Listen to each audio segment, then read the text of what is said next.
Creating video stories on Facebook lets you share engaging content that disappears after 24 hours. And here's a simple guide on how to do it. First of all, you need to install the latest version of Facebook application on your device and make sure that you're logged in with your specific account. Now, once you're in the homepage, tap on Create Story. That is in the left side of the screen. Tap on it. Now choose a video from your camera roll or record a new one by tapping the camera icon. Edit your video.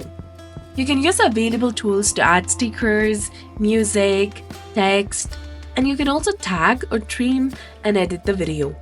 Once you're done editing and you're happy with it, tap on Share Now option that is highlighted in blue color and you'll be done. You have now successfully added a video story on your Facebook. And Facebook Stories allows videos up to 20 seconds, and if your video is longer, consider trimming it or splitting into the shorter clips. So this was all about it. If you found this guide helpful, please like, share, and subscribe.